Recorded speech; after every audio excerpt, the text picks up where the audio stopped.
e das perseguições que os nossos pais e os apóstolos passou. O que a gente passa hoje é algo que dá para poder sobreviver tranquilamente, sem negar o nome de Jesus, sem querer chutar o balde, sem querer abandonar a nossa fé. É como diz o certo mineiro: nós temos a faca e o queijo na mão e não estamos sabendo aproveitar esse tempo de bênção, esse tempo de porta aberta, esse tempo de céu aberto, porque o preço maior não é nós que estamos pagando. O preço maior, quem pagou primeiro foi Jesus, e segundo foi a igreja neotestamentária, e foi os apóstolos, e aqueles que receberam a palavra da fé, da perseverança, da confiança, e assim acreditou e serviu ao Senhor, não por algo que essa terra pode proporcionar a eles, mas estão servindo ao Senhor, porque esperando um céu de gozo. E nós, a igreja, se a nossa visão não sair da terra, se a nossa visão não sair desta terra, a gente vai perder a salvação. O foco da igreja primitiva é o céu. Problema não é que nem os nossos, familiar, conjugais, financeiro, na saúde. Não é esses problemas. Os problemas que ele tinha, a perseguição deles, é: hoje eu estou vivo, amanhã eu não sei se eu vou estar vivo, então vou aproveitar o hoje, dando o meu tudo para Deus, porque amanhã pode me dar tudo que é o céu. Eles viviam desta forma. Se a igreja hoje sofrer por uma tamanha perseguição de morte, talvez os crentes criem vergonha na cara e passam a servir a Deus, dando o seu melhor para o Senhor, sem inventar desculpas, porque eles vivem o hoje como se fosse o último dia. Não tinha fraqueza no meio deles. Eu já estudei a história dos hebreus e eu não vi fraqueza de fé na vida deles.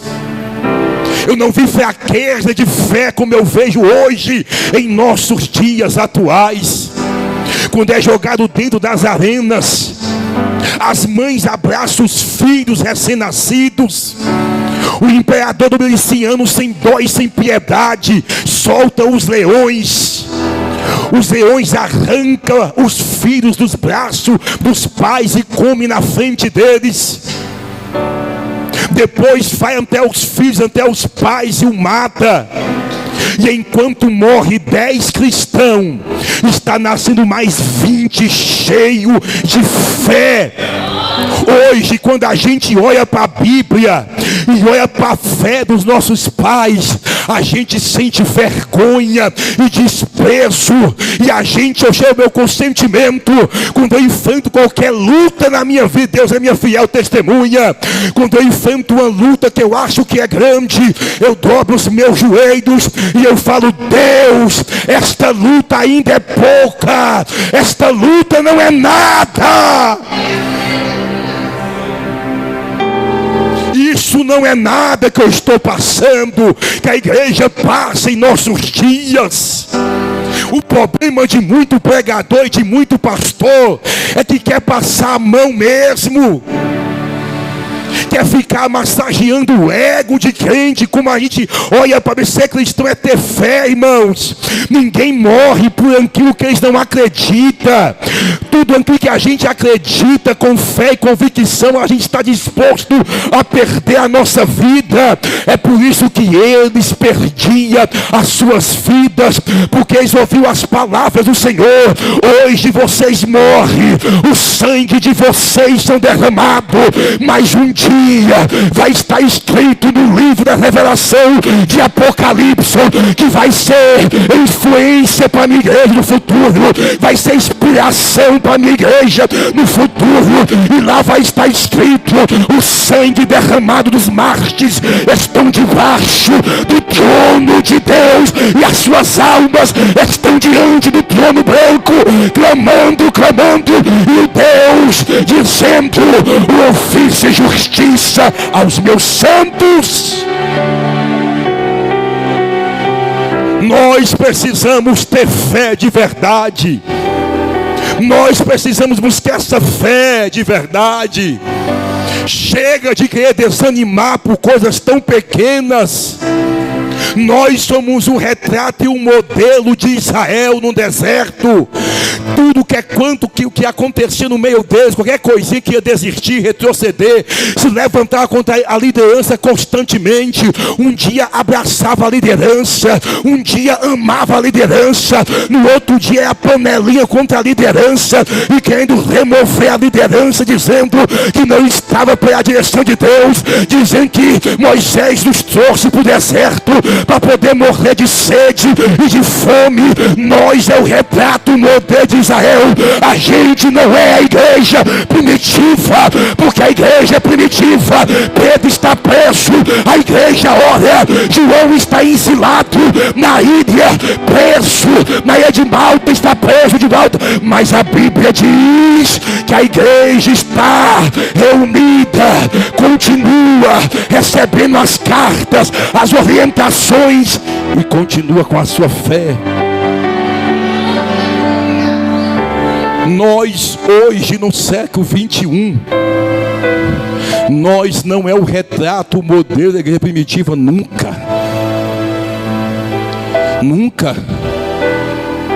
A igreja primitiva, Barnabé tinha 2 casas, vendia uma e repartia a outra com os irmãos mais simples da igreja. Hoje o tanto de crente rico que tem por esse mundo afora, ambiciosos. Eu mandei um áudio esses dias, daqui um pastor de Planaltina do Goiás, que é rico, empresário, e eu falei assim: meu filho, tu vai acordar no inferno se você não mudar a tua vida e arrancar essa avareza da sua vida. Falei muita coisa. Você sabe por quê? Porque a igreja da atualidade não chega nem perto da igreja primitiva. O futuro deles é o céu. O alvo deles é o céu. A esperança deles é o céu. Quantos em nossos dias que quer criar um céu aqui na terra? E nós sabemos, irmãos, que nós não esperamos Cristo só nessa vida, mas esperamos Cristo no arrebatamento. Este João, ele que foi uma figura importante na igreja e até hoje. Você consegue imaginar a igreja sem João? Tem pessoas que é importante estar aqui, irmãos. Tem umas que está, outras Deus fala: esse é importante estar aqui. É crucial a presença dela na minha obra. É importante. Dorcas, quando morre, a igreja chora. Dorcas, quando morre, a igreja se lamenta. Porque tem irmãos que quando sai do nosso meio, irmãos, quando é recolhido, a igreja levanta voz de choro, porque uma pessoa importante, que executava um papel importante na obra de Deus, partiu. Você consegue imaginar a obra de Deus sem João? Você consegue julgar a obra de Deus sem o único que teve suporte para poder ir para a ilha? Foi João. Porque para poder estar ali no meio de pessoas tão tenebrosas, tinha que ter muito amor. Tinha que ter muito amor. E aqui a gente entende, irmãos, que este João, ele morreu nessa ilha? Não. Ele morreu no ano 100 depois de Cristo, em Éfeso. Aonde, pastor? Na igreja de Éfeso, rodeado pelos irmãos que o amavam. Deus não deixou ele morrer distante da igreja. Ele morreu perto da igreja que ele tanto amava. Morreu na sua velhice. Morreu na sua velhice. Aí aqui nós podemos começar a ler as taças. Fica uma palavra que João nos ensina. Dentre Tiago, Pedro e João, filho de Zebedeu, irmão de Tiago, João é o mais íntimo de Jesus e viveu o que nenhum dos outros viveu. E o que deixa para nós o legado, uma simples palavra: vale a pena ser íntimo de Jesus. Vale a pena. João quebrou um protocolo na sua época, porque tinha um certo constrangimento de um homem que se encostava demais no outro. E pela liturgia de Israel, e pela liturgia, isso não era bom aos olhos de quem estava do lado de fora. Mas João sabia quem era Jesus. Por isso que ele encostava a cabeça dele no peito de Jesus. Ou seja, vale a pena ser íntimo de Jesus.